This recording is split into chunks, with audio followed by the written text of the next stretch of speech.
Hello, thank you for checking out today's video. In the past 24 hours, we have not seen too much of note. However, Panama has seen very low aftershock activity.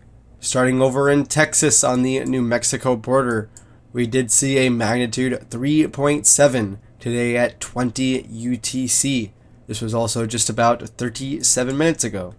This had a 10-kilometer default depth that had a did you feel it of 2. Also, 1 did you feel it report at a reviewed status. That area, of course, is all oil and gas.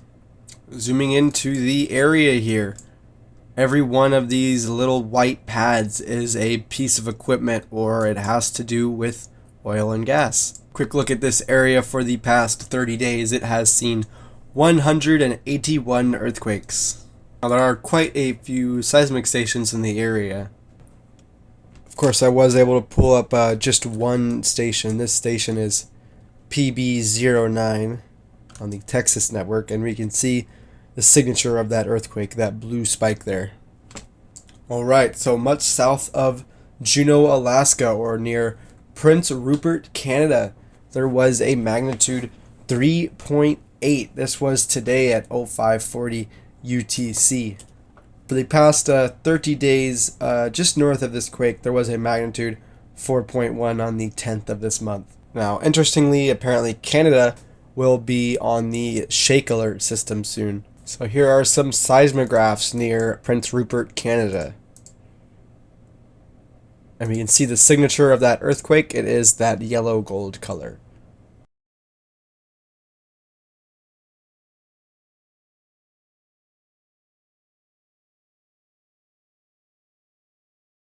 Looks like all of these stations in this area did pick it up very well, and these are on the CN network. I assume that is the Canada network.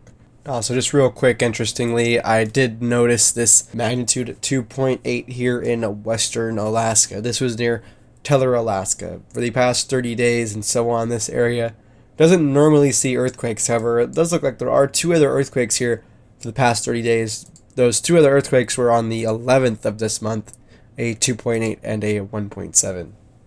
Now coming down south to the San Francisco Bay near Richmond, California, they did see a magnitude 2.3. This was today at 1826 UTC, just a couple of hours ago. Event information, there were no fault reports. It still has an automatic review status. Coming over to the San Francisco area for the past 30 days, they have had a couple of microquakes, quite a few microquakes for the past 30 days. Coming over to Utah, just north of the Great Salt Lake, also notingly a bit south of Yellowstone. I do believe I checked out this other grouping or swarm a few days ago. Now it does look like there is this other group of earthquakes. So for the past day, it looks like there has been 9 earthquakes right here, with the largest being a magnitude 2.1 today, just about 9 hours ago.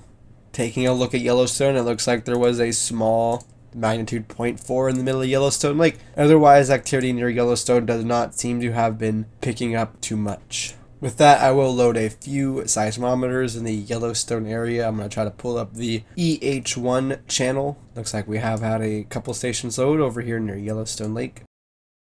Here's one station. Here's another station.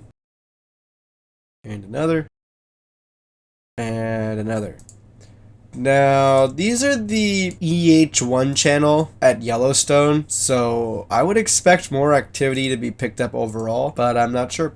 Let's take a look at Tonga for the past 24 hours. They did have a magnitude 5.2 at quite a deep 150 kilometer depth. This was today at 0918 UTC. They also had 3 other quakes. They had a magnitude 4.6, a magnitude 4.5, and a magnitude 4.9.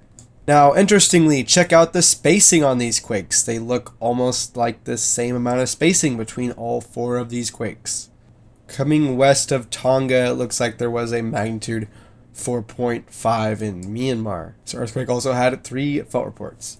Coming over off the coast of Morocco, there was a magnitude 4.4 today at 12:45. Now, just a few days ago, I remember there were a few earthquakes here near the Strait of Gibraltar. Now, this earthquake near Morocco today did have 2 felt reports. It also had a felt intensity of 5. Yesterday, Japan did see an intensity level 5- earthquake. It has a magnitude of 4.9 near the east coast of Honshu, Japan. This did have a maybe somewhat deep, but also kind of shallow depth of 42.2 kilometers. It had 1 felt report on the USGS. It also has a reviewed status. Finally, for earthquakes, let's come back over to Panama. It seems like their aftershock activity has been relatively low for a magnitude 6.7 that occurred yesterday. Yeah, that's really weird. So here on the USGS, we can see this magnitude 6.7, and real quick, if we check out the event page, you can see 143 did you feel it reports. It also had a maximum intensity of 8. So focusing on the aftershocks, it looks like there has been only 2 aftershocks, a magnitude 4.6 and another magnitude 4.6. These were both today at 08:19 and 19:44. Then there was a quake just a bit north off the coast of Nicaragua.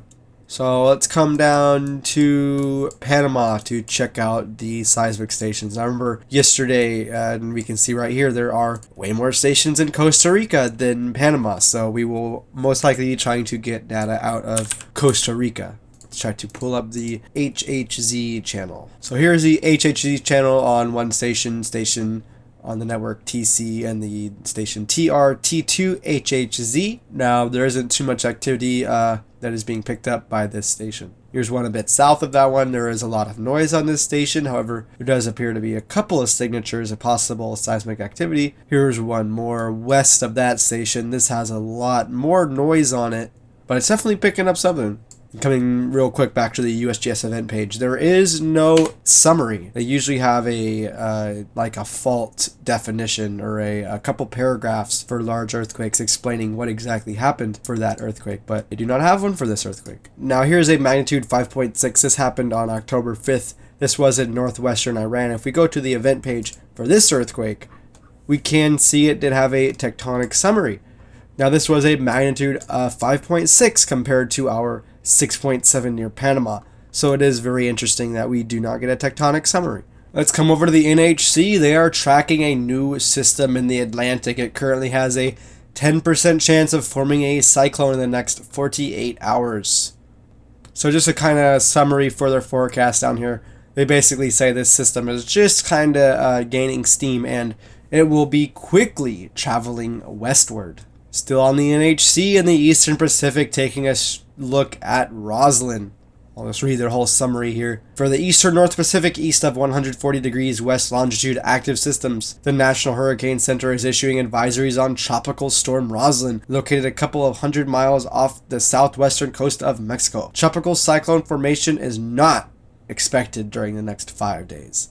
So don't expect new tropical cyclones, but they are watching Roslyn. Now, it looks like they do have the same warning as they did yesterday for Roslyn. Zooming into that warning, it looks like it will be arriving in Mexico around 1 a.m. Sunday. Thank you for checking out today's video. Here are some images of Tropical Storm Roslyn.